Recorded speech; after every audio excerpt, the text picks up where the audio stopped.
above as well as under the water. Sperm whales, schools of mobular rays, blue sharks find rich feeding grounds in the channels between the islands.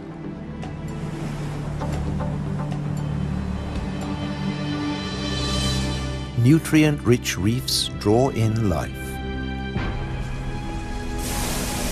Blue whales seek out tons of krill in ocean depths. Here, around the Azores, Europe's wild islands.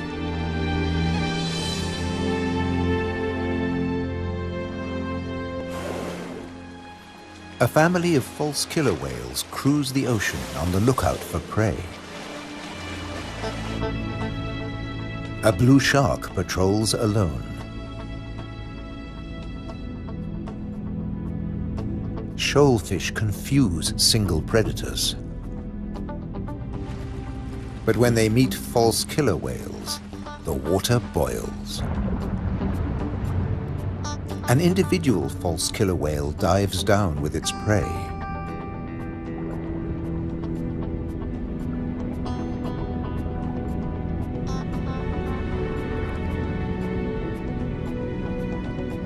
A blue shark comes late to the feast, drawn by scent molecules. But this morsel presents a problem.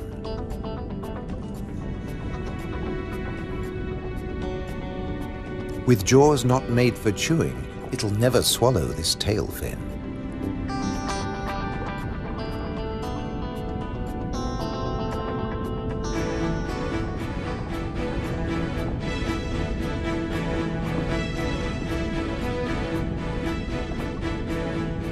Most fish force water through their gills to breathe. This shark can't, so it has to keep moving.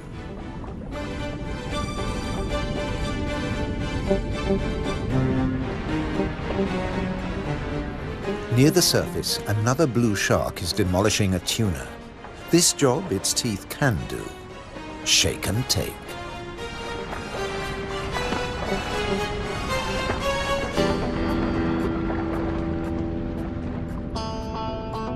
Fragments streaming from its gills float to the surface. A little extra for the seabirds.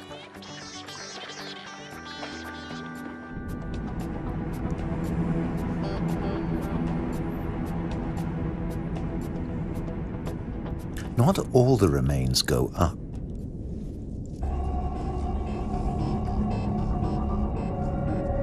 Spread by the current, the scent draws a moray eel from its cave.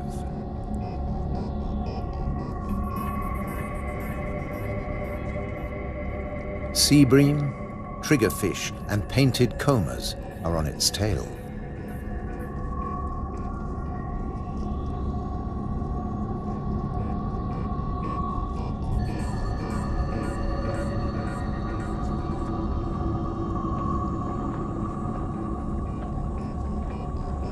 The ocean around the Azores is not short of flesh.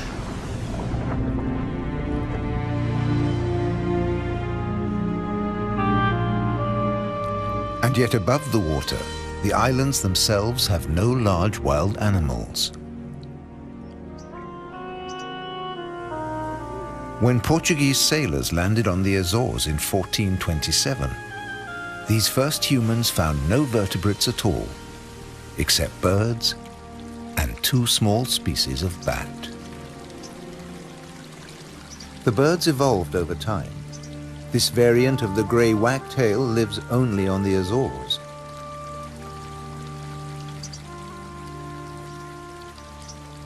With head feathers a different color from its European relatives. Whole islands have changed too. Santa Maria must have been much warmer once.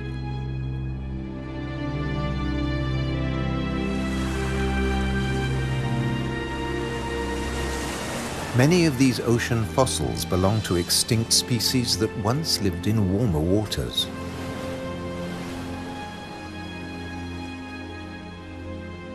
The water temperature may have fallen, but not the diversity of species.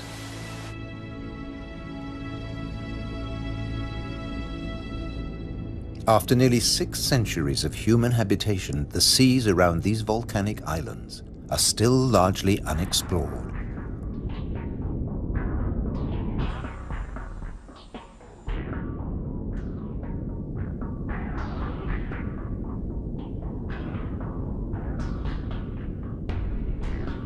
This is the world of the anglerfish.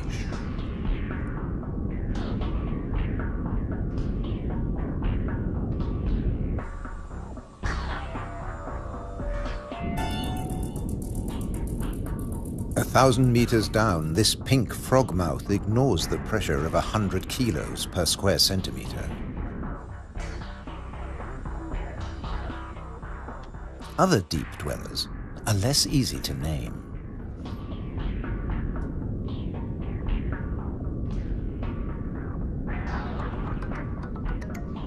In the darkness, it's easy to underestimate your prey. It has to fit into your stomach.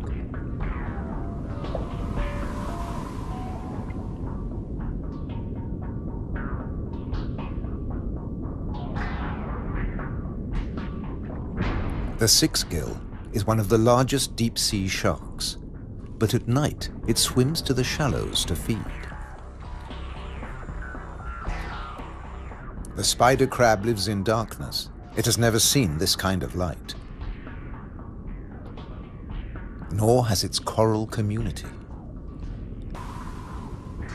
Beyond the scorpionfish and past the deep-sea sponges, there's an unknown world.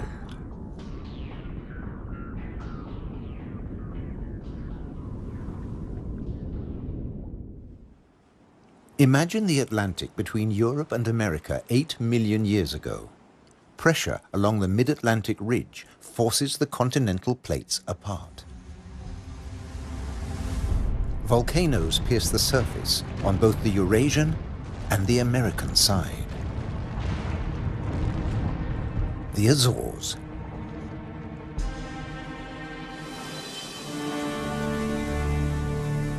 Most of the volcanoes are dormant. Water, not lava, fills their craters.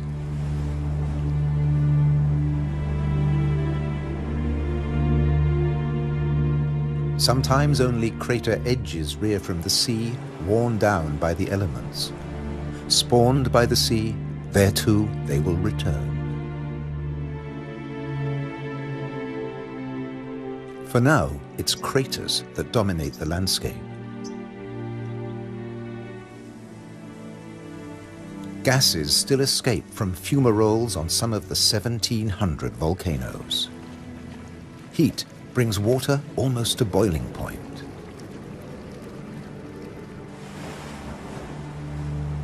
A massive eruption hit Fayal Island 60 years ago.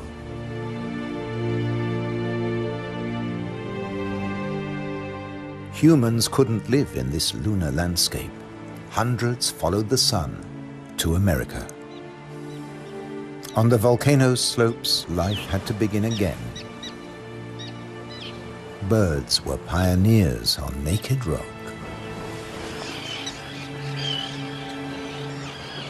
Wind and birds still bring seeds from over the sea. Some come floating in.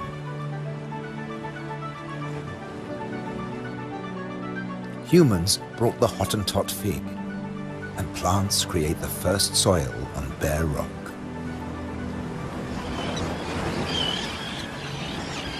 An active volcano will destroy life. Dormant or extinct, it can create it, above and below the water.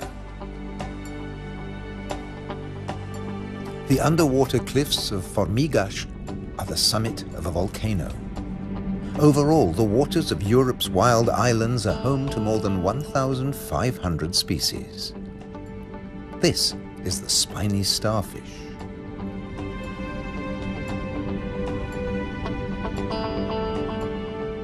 There are 530 fish species, like the damselfish, swarming along reef ledges.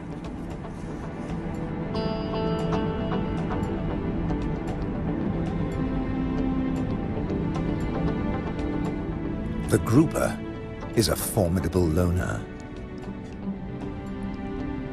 Its giant maws scare off intruders.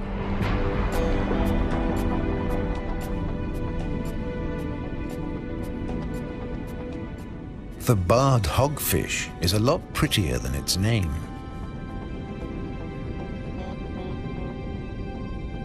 It's a protogynous hermaphrodite like its cousin, the grouper. It starts off female until it reaches a certain length. Then it becomes a male, aggressively defending its territory.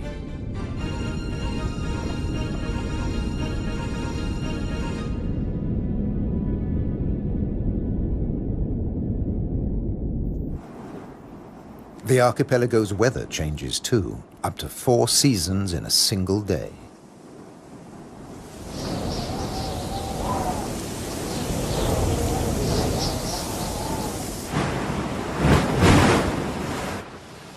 And when the winds blow above, down below, no one is safe. The storm surge tears into the sea floor. But turbulence won't deter European eels from their prey. They're adaptable, living equally happily in salt and in fresh water. This is just swell. Heavy surf stirs up food. For some, that means come out and eat. For others, take cover. The powerful grouper hides in his rock grotto.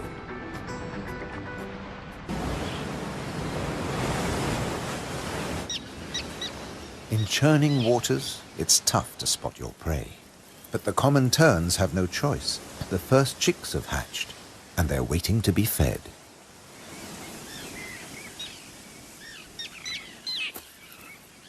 Elsewhere, adults are still brooding.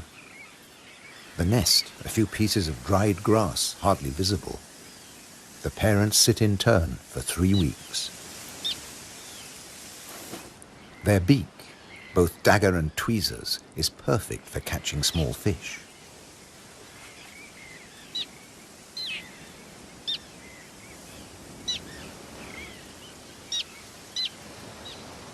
"3,000 pairs breed here.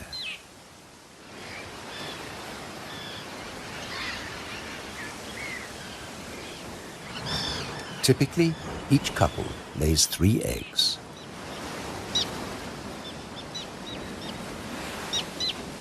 The chicks are fed for 4 weeks, till they can fly as well as their parents.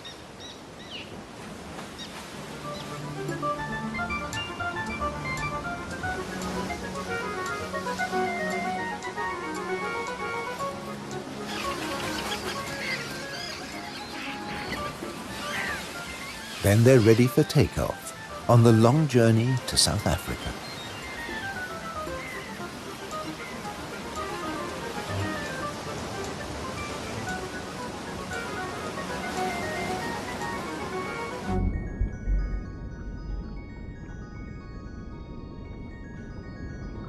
Under the water, survival can depend on staying still, very still, like a wide-eyed flounder.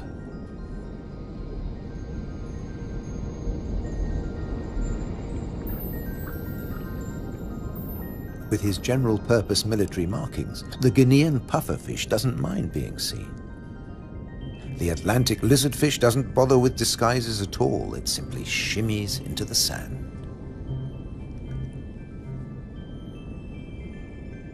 This may fool both its prey and its predators.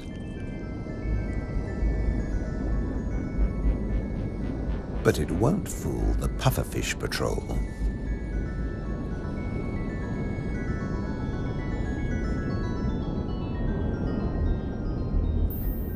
The shamefaced crab folds its pincers to protect its gills and digs itself in.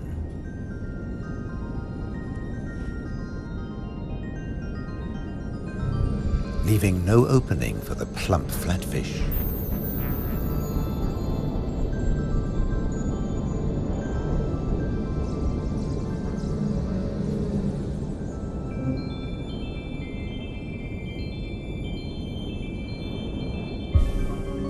Bye.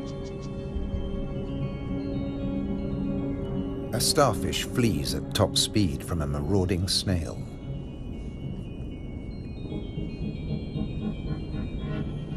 The Triton snail feeds mainly on echinoderms like the purple sea star.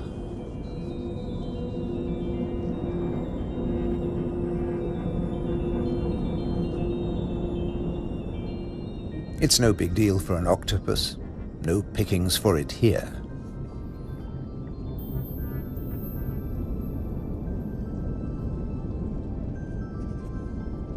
Sacrificing an arm, the starfish gets away.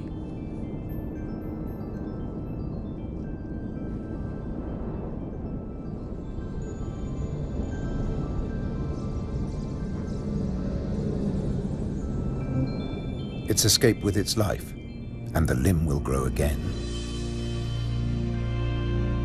These wild islands in the Atlantic are a freshwater reservoir.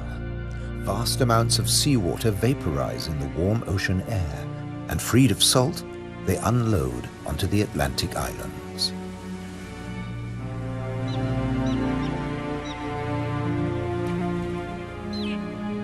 The common tern flies between two worlds, fishing in the sea and in the lakes.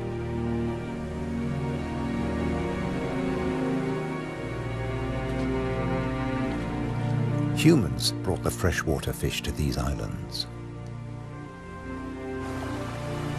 Water flows straight off the impervious lava rock.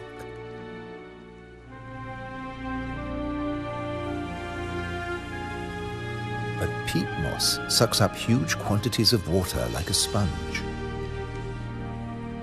taking it in through every surface. Deprived of oxygen, the dead parts of the moss never rot. The extremities keep on growing, and the moss colonizes more and more of the bare rock.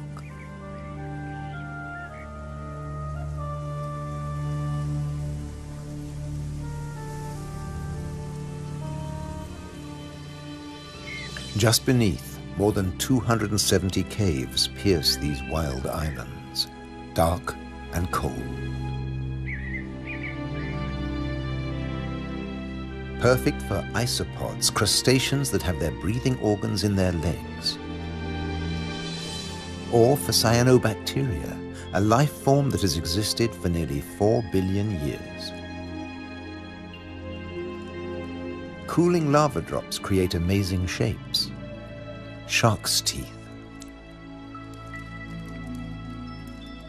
It's a hollow, secret world, just waiting to be filled. Past the undersea threshold of the Azores, it's permanent night. Perfect for a nocturnal common stingray.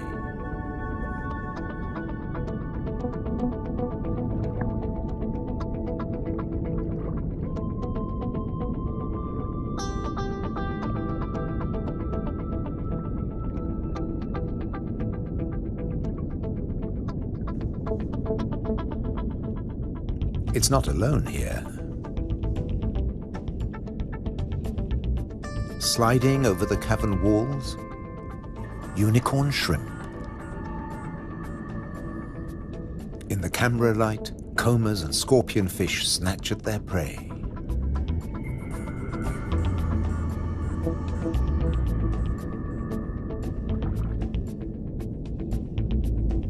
The brown moray eel is cleaning up on the cavern floor. The shrimps come up from deeper waters to spend the winter. For some, it's a short winter. The females packed with blue eggs are especially sought after.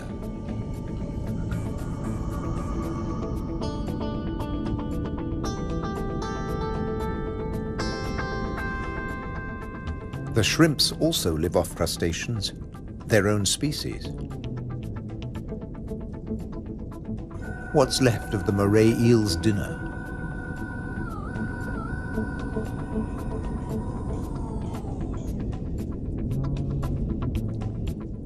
First, eat your neighbor, then take time for a spot of grooming.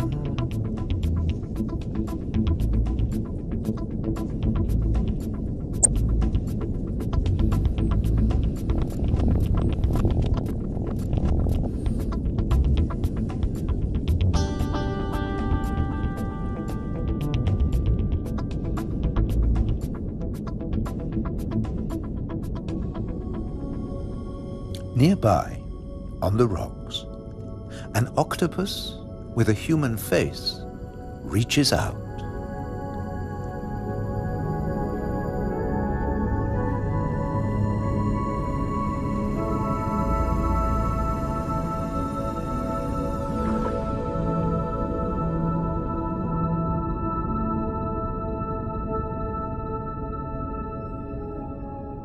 The stingray glides back to the ocean.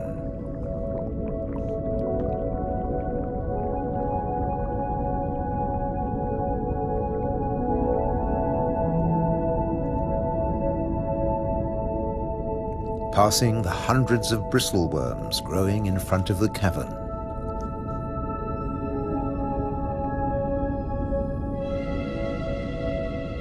Their tentacles trap particles from the passing current to eat or to construct the tubes they live in.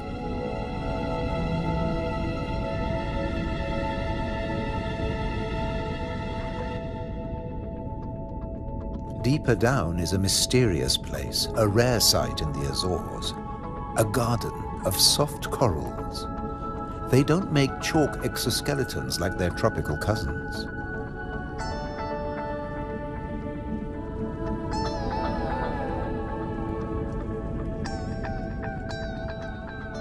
The currents carry plankton down to their home on sunken seamounts.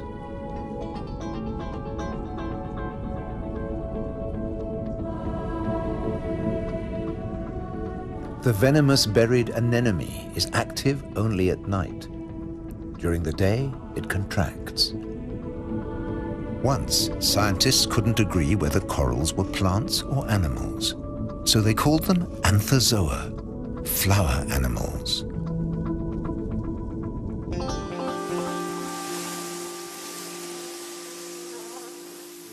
No doubt about these. All the flowers on Europe's wild islands arrived from somewhere else. Hydrangeas came from Asia. Natural boundaries between fields. They're a symbol of the Azores.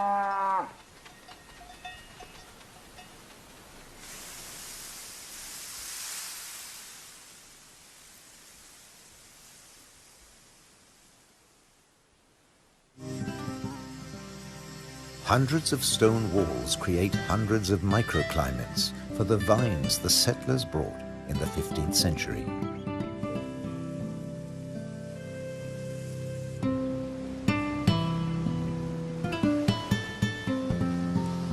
"400 years later, the vineyards were abandoned as islanders left for America.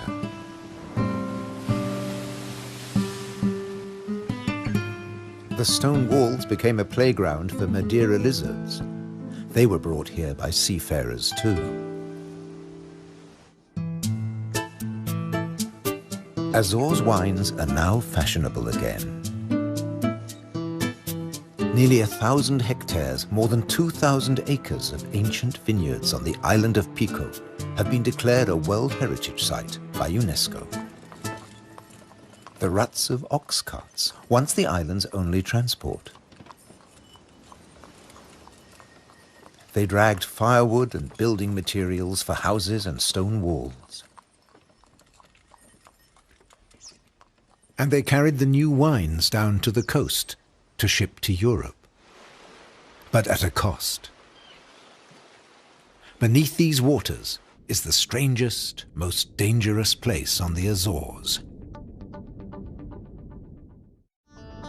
They call it the Anchor Graveyard. Scores of great iron anchors lying on the seabed. When an Atlantic storm hit, the only way to save your ship from the rocks was to cut the anchor rope fast and dash for the open sea. The iron left behind has become a rusting reef for a multitude of creatures. These anchors are coated by algae and tube worms.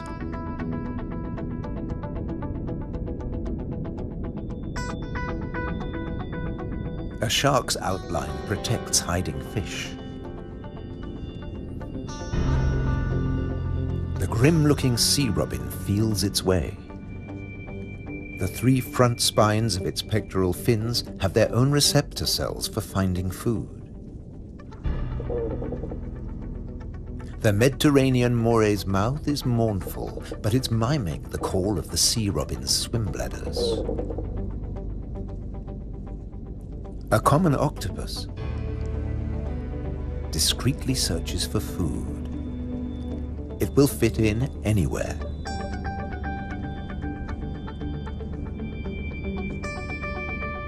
While bearded fireworms clear up the corpses in the anchor graveyard.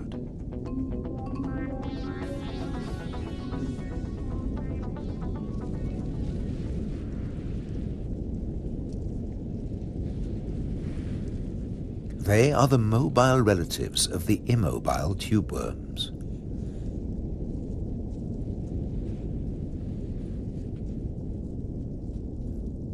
The octopus has found another spot to test its camouflage skills.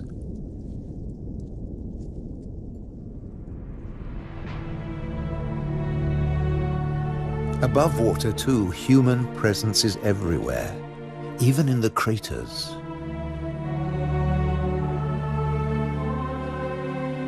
Any straight line means a wall. One that protects the grazing horses and cattle. By keeping the grass short, these domestic animals help the seasonal visitors that have been coming here for thousands of years. The ruddy turnstone digs to find fresh food. Black-bellied plover fly in from Russia on their way to their winter quarters in South America and South Africa.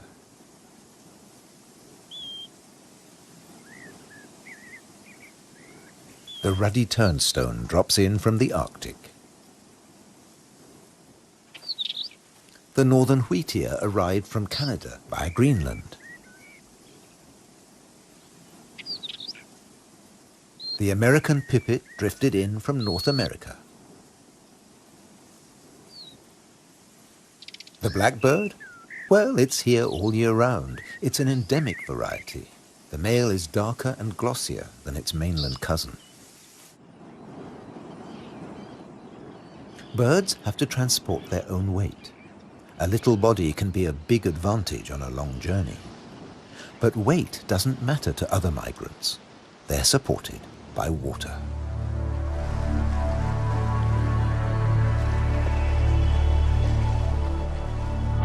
Humpback whales migrate between the Arctic and the tropics. They make a hunchback when they dive, hence the name.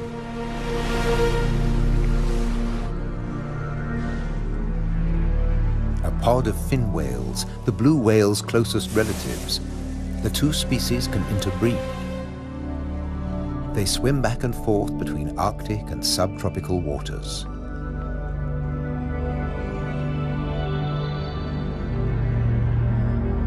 Fin whales and blue whales have their blowhole in the center of their skulls. Sperm whales have theirs on the left.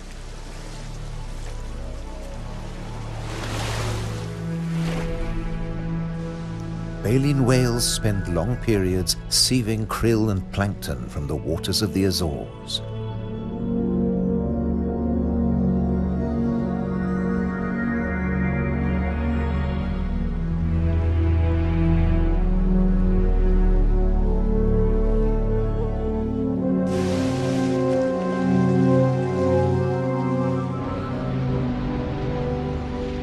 They leave their excreta behind them.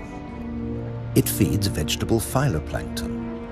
Animal plankton eat the phytoplankton, and at the other end of the food chain are fish and the whales themselves. But a great deal of whale food comes from deeper down.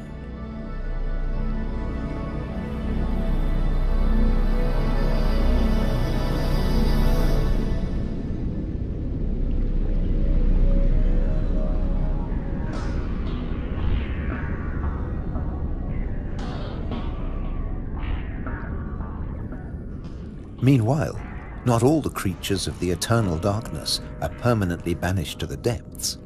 Every night, countless organisms leave the realm of the bizarre anglerfish and rise into shallower waters.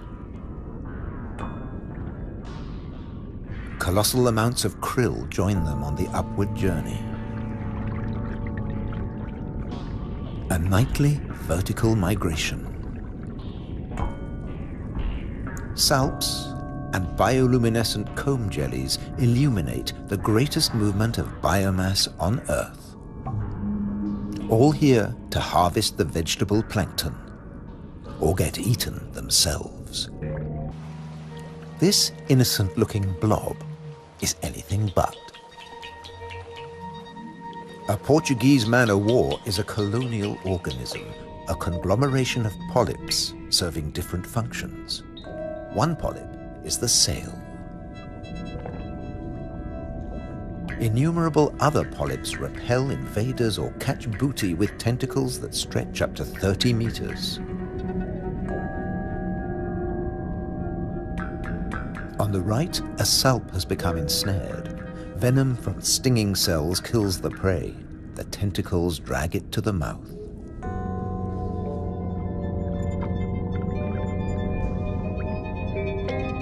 Salps are tunicates or sea squirts, more closely related to us than to jellyfish. Delicate bands of muscle rhythmically contract, pumping water through the salp's body, filtering its food.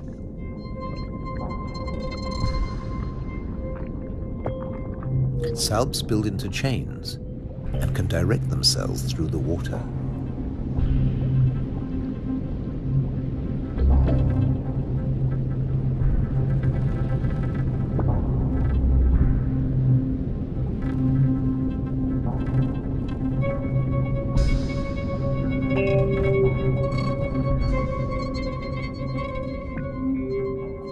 A chain can be up to a meter or longer.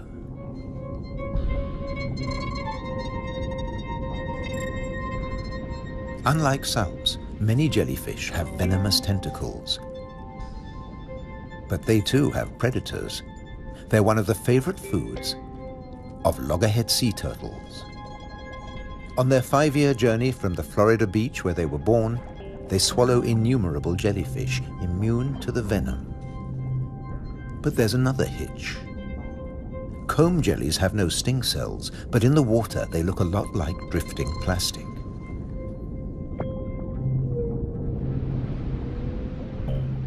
And that's the problem. The turtles try to eat plastic, and it kills them.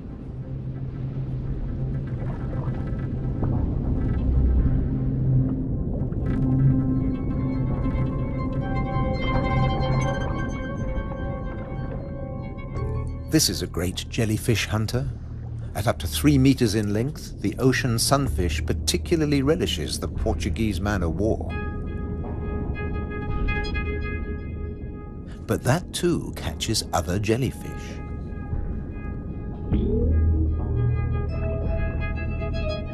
The sunfish can dive. This heaviest of all bony fish tears its prey apart in the depths.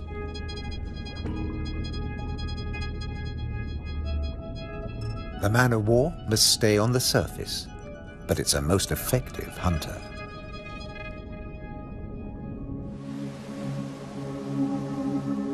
The Cory's shearwater also has a successful strategy, at least in its familiar world.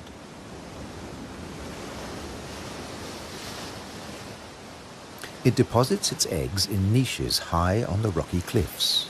No surf, no high tide can reach its young. But now they face a new danger. Stray cats.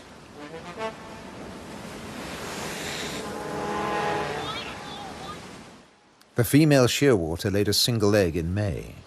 Pity there's only one. Looks like a bad strategy now. They can't adapt to an unwanted gift brought by humans.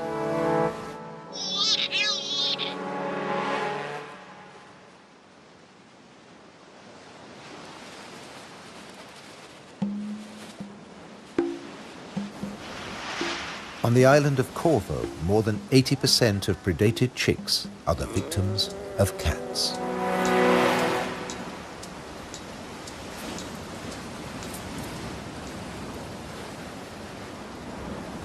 There's nothing the adult birds can do. They spend the whole day out over the sea.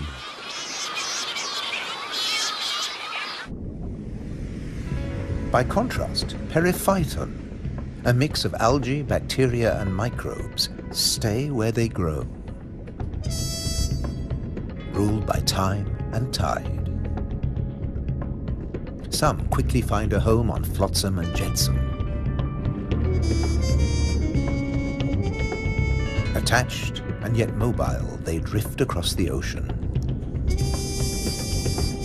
Goose barnacles fix onto hard surfaces. Their cirri grasp plankton from the water.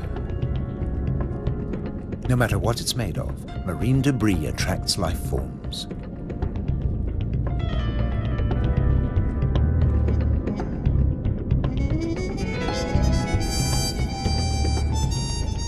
One of the ocean's fastest swimmers likes to stay close to flotsam, the mahi-mahi.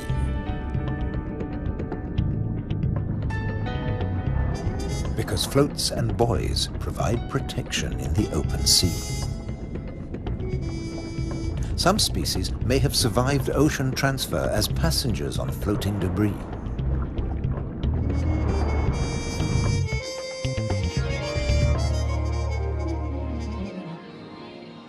When shearwater breed, dusk brings a deafening chorus. Parent birds calling to their young as they return from the sea.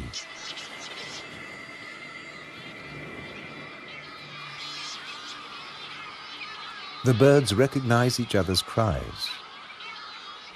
75% of all the world's shearwaters breed in gigantic colonies on the Azores.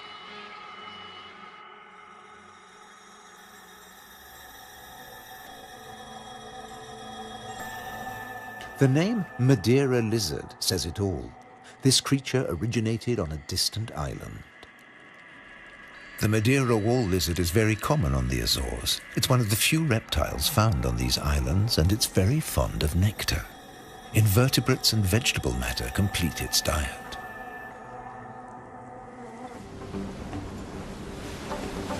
Just across the bay is the domain of a giant. This is the whale shark.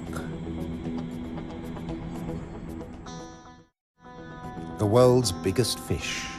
That's what 12 meters of muscle and cartilage say about the whale shark. Like mobula rays, it's mainly a plankton eater, but also eats crustaceans and small fish.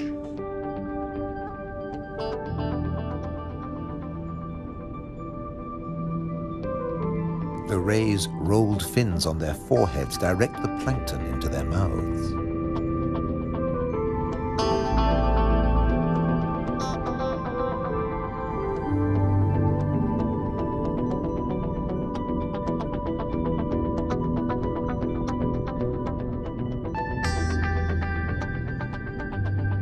Mobula rays are part of the manta ray family.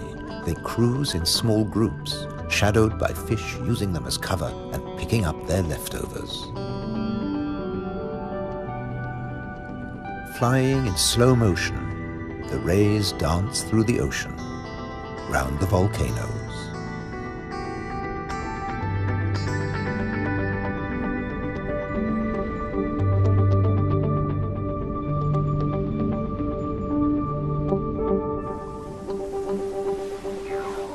High above, there's something stirring on the cliffside.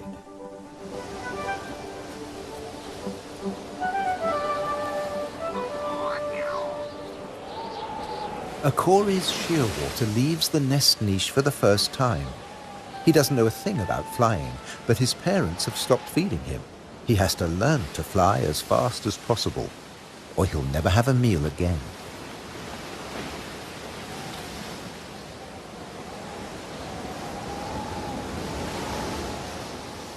He needs a takeoff point with a fair wind.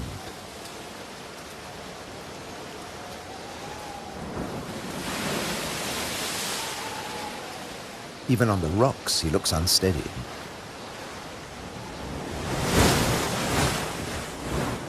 A fellow shearwater learns the difference between flying and falling.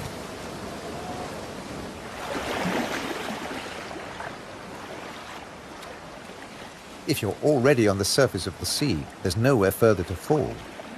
But getting aloft is even more difficult.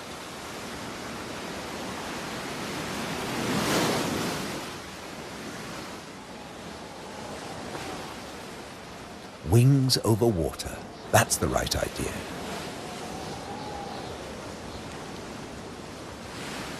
Taking off from the sea in a side wind? Tough even for the experienced.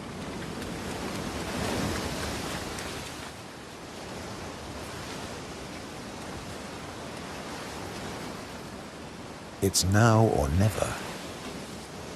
Pluck up your courage. Embrace the wind and off to South America.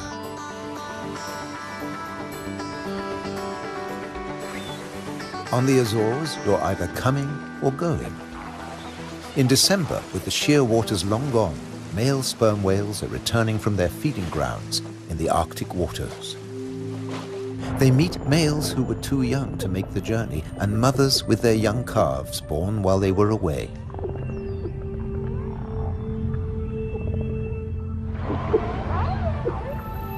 While the mother dives for food, her calf stays on the surface. It'll be 2 years before he dives with the group.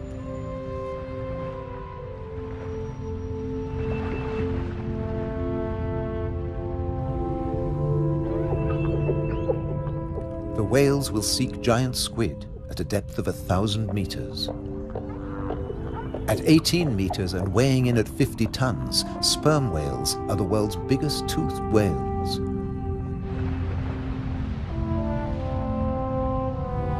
The calf will remain alone for up to an hour, defenseless against a possible attack by killer whales.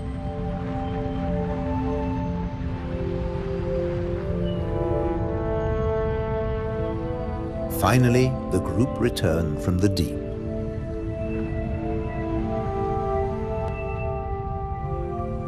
The calf is once more under the protection of its mother. She will feed it for 2 years. During this time, she won't fall pregnant.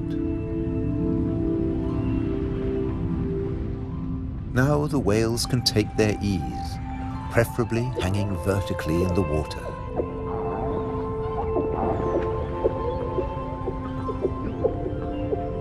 Someday the calf will join the long migration to the Arctic, before returning to Europe's wild islands, the Azores.